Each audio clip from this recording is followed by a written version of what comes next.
Hi, fourth graders. Welcome back to reading class. Happy Thursday. Today we are going to continue our nonfiction text boot camp. So on Tuesday, we talked about what a nonfiction text feature is, where you find them, why they're so important, and what they do for you as the reader. So we talked about titles, table of contents, headings, pictures, captions, labels. We talked about bold print words, we talked about diagrams, we talked about charts, and then we talked about an index. And we read this text together and we looked at the different nonfiction text features and we talked about what did they do for us as the reader. So why are they so important that we would read them? So our day 2 mission is we are going to discover what the main idea of a nonfiction text is, what the topic of a nonfiction text is, what are the supporting details, and we're also going to discuss how those text features that we talked about on Tuesday help us to find the main idea of the topic and the supporting details. So let's first talk about the difference between a topic and a main idea. So what is the topic? The topic is the big idea or subject that the author writes about. So your topic is going to be 1 or 2 words. It's a general subject. It's not a specific thing to the text. And your topic is usually given to you in the title. A lot of times your topic is going to be your title. So what is the main idea? The main idea is a statement that the author makes about the topic, and it's what your text is mostly about. So your main idea is going to be a complete sentence versus just 1 or 2 words. It's going to be more specific, so your main idea is going to be specific to your text, where your topic, you could have lots of different texts about. And your main idea is going to be found within your text versus being found in the title. So, an example of this would be the topic of this text would be plants. We know that this whole text is going to be written about plants. Could be different plants, could be how to grow plants, but it's going to have that main topic of plants. And in the text, it says plants need 4 things to live. First, all plants need soil. So our main idea is going to be that plants need 4 things to live. We know that as we continue to read that text, it's going to be about those 4 things that a plant would need. So that's our main idea. That's what your author wants you to learn after you are done reading your text. So how do we find the topic? The first thing you can do is to look at the title of the text, like we talked about earlier. A lot of times your topic is going to be your title, okay? You're going to look at the pictures in the text. What are the pictures showing you? You can reread the first and last sentence of the text. Those are going to be, your first sentence is going to introduce you to your topic and give you some information, and your last sentence is going to wrap up everything you've read in the text, but it's going to be about your topic. You can look for repeated words or phrases. What is something that your author uses over and over again? And you're going to think about who or what is the whole text about. So, how do we find our main idea? You have some steps to do before, during, and after reading. So, before you read, you're going to look for your text features, your title, your heading, table of contents, pictures, labels, captions, graphs, charts, bold words. You're going to look at those and you're going to think, what is the author, why is the author using these, and what does the author want me to know from these? And you're going to predict, based on those text features, what is the text going to be about? A lot of times our pictures are the main text feature you can use to predict, because those pictures are going to give you a snapshot, a quick snapshot, and oftentimes a familiar snapshot of what your text is going to be about. During your reading, you're going to look for repeated words. So what does the author use over and over again? That's not going to be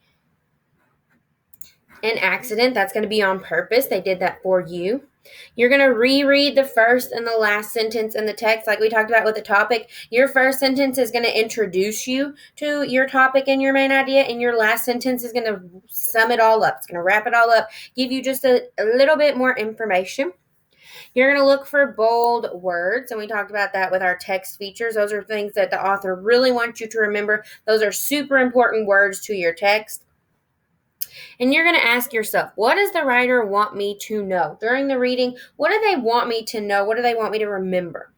And after you read, you're going to think back and you're going to think, what was the biggest lesson from the text? What was the most important part? What can I take away from my text? So, when we're thinking about finding the main idea, we can think about it with the word thieves. Now, a thief would be somebody who steals something. We're going to think about the word thieves. This is an acronym. So, we're going to look at the title, the heading, the information, every first sentence, because we know we have different sections in a nonfiction text under our headings. So, every first sentence, we're going to look at our visuals, and we're going to look at the ending. And then after we have looked at all of those things, after we've looked at all 5 of those, we're going to think, so what? So what does the author want me to know? What is it about? What's the most important part? We're also today going to talk about supporting details, because you cannot have a main idea without supporting details. And those supporting details are the small details that are going to help to support your main idea. They are going to tell you who, what, when, where, why, and how. So if someone was to ask you a question about your main idea, your supporting details would be how you would answer that question. These details can be facts, information, descriptions, dialogue. So maybe in your text there's some talking, actions, thoughts, statistics, so numbers, explanations, pictures, and graphs and charts. And when we think about a main idea and supporting details, the main idea would be like the top of the table. But you can't have the top of the table, you can't have it standing up the way it's supposed to without having your supporting details. Those supporting details are going to back up your main idea. So together today, 4th graders, we are going to read this article about Bessie Coleman. We're going to learn all about her, and we are going to fill out this graphic organizer. Now, this is going to be just like the graphic organizer you are going to fill out today on your assignment in your Google Classroom. So we're going to do it together first so you understand what to do and how to fill it out, so that when you are working on your own, you know exactly what to do. But the first thing we need to do is to read our text about Bessie Coleman. So let's do that together. Bessie Coleman, she beat the odds and inspired other pilots to take flight. The crowd looked up. It was 1922, and high above a New York airfield, a small airplane flew in a figure-8-shaped path. Suddenly, the plane plunged downwards. Seconds before it would have hit the ground, the plane swerved back up into the sky. The crowd chanted the pilot's nickname, Brave Bessie. Bessie Coleman was famous for her daring and dangerous aviation stunts. And we know that aviation is flying, the practice of flying. But she was more than a daredevil. She was a pioneer. And a pioneer is someone who goes before. They kind of make the way for everybody else to follow. Coleman was the first black female licensed pilot in the United States. Dreaming of more. So we see our heading. Coleman was born in Texas in 1892. Her father was black and Native American. Her mother was also black. Coleman's family was poor and picked cotton to earn money. And if you're following along with me, I'm up here at the top. From the time Coleman was a child, she hated this backbreaking work. Dreaming of a better life, Coleman moved to Chicago, Illinois, to live with her older brothers in 1915. Her brother John served in the U.S. military during World War I. When he returned, he teased his sister about the woman pilots he had seen while stationed in France. He kidded her and said, "You can't do that," said Russell Lee, who works at the National Air and Space Museum. She took it as a personal challenge. Becoming a pilot wouldn't be easy. At the time, there were few opportunities for black people in the U.S. Many companies wouldn't hire black men. Even more of them refused to hire black women. And I am up here with this next heading, Taking Flight. Despite this, Coleman was determined to become a pilot, but none of the schools she reached out to would accept a black woman. So she moved to France, where she went to flight school. There, Coleman earned her pilot's license in 1921. She returned to the U.S. with a new dream, to open a flight school for black women. While working toward that goal, she became a barnstormer, a pilot who travels around the country performing dangerous stunts. She realized the impact she could have on other people by doing this, says Lee. Coleman amazed audiences across the U.S. by doing dangerous tricks like the loop-the-loops. I'm up here. She even walked on the wing of a plane while a co-pilot took the controls. In 1923, Coleman's plane crashed. She was badly injured, but she didn't let that stop her. Tell them all that as soon as I can walk, I'm going to fly, Coleman wrote in a telegram. Inspiring others, our last heading. During a test flight in 1926, Coleman was the passenger in a two-seat plane flown by another pilot. A wrench got caught in the plane's engine, causing it to flip upside down and nosedive. The plane crashed, and sadly, Coleman was killed. Although she didn't live long enough to open her school, Coleman was an inspiration to countless others. And if we come down here, we can look at some pictures about Coleman's life. So, firsts in flight. These black aviation pioneers changed the course of history. So, the first picture is James Banning. It says in 1932, he became the first black pilot to fly a plane across the U.S. The middle picture is the Tuskegee Airmen. During World War II, they became the first black aviators in the U.S. military. And the last picture is Mae Jemison. It says in 1992, this astronaut became the first black American woman to travel into space. So all of those people were inspired by Bessie Coleman. So now let's fill out our graphic organizer. We're going to be highlighting the main idea. So our nonfiction text that we read was Bessie Coleman. So let's talk about our topic. We said that a topic is usually just a couple of words. It's what the whole text is about. And we know that our topic is Bessie Coleman. Our topic is short, 1 to 2 words, and her name is the topic.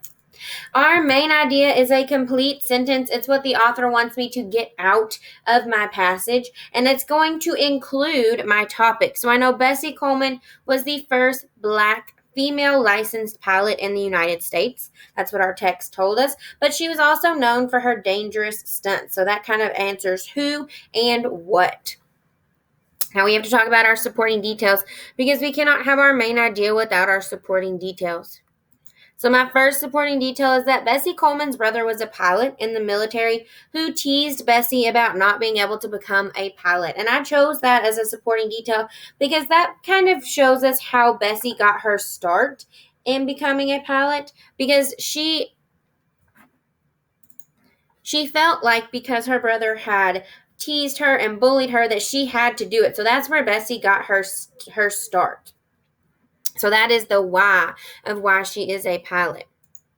My second supporting detail is that no schools in the U.S. would accept Bessie because she was black and because she was a woman. So she had to move to France to go to school. So that answers the question of where she became a pilot, where she learned to become a pilot. And that's super important because she saw the women in France becoming pilots and having those opportunities.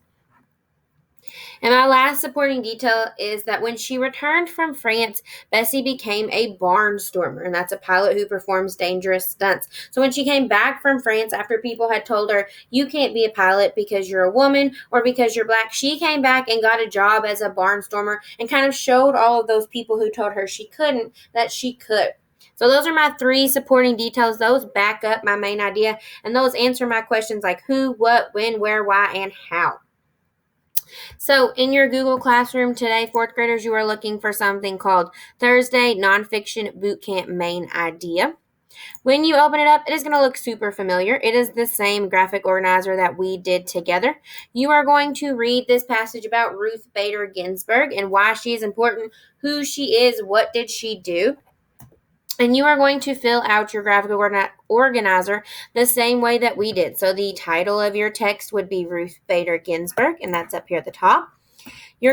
After you read the text, you're going to think about what is the topic? What is the whole article written about? And remember, that's only 1 to 2 words, so that's not a complete sentence. You're going to think about your main idea. What does my author want me to remember? What does my author want me to learn after I have read the article? And that is a complete sentence. That can be 1 sentence. That could be 2 sentences like we did with Bessie Coleman. Then you're going to come over here to the right side and you are going to fill out 3 supporting details. You have to have 3. And they have to be in complete sentences. Again, this can be 1 sentence. This could be 2 sentences. But these supporting details are going to answer who, what, when, where, why, and how about your main idea. So you have to do your main idea first before you can do your supporting details, and these 4 need to be in complete sentences. Make sure when you are done, you hit that mark as done or submit button so your teacher knows you are finished, but make sure you have completed the assignment before you hit that button, or you will get a 0 for the assignment. In your reading resources, I have added another anchor chart about main idea, how to find main idea, what to look for. So as you are reading your text this week, 4th graders, if you get confused, if you forget something, you can look at that. Also, before I let you go, I have recorded a video of myself reading the passage to you. So make sure that you try to read it on your own first, but if you are reading and you get stuck on a word or you're not sure what your text is about, you can listen to me read it and you can follow along with me.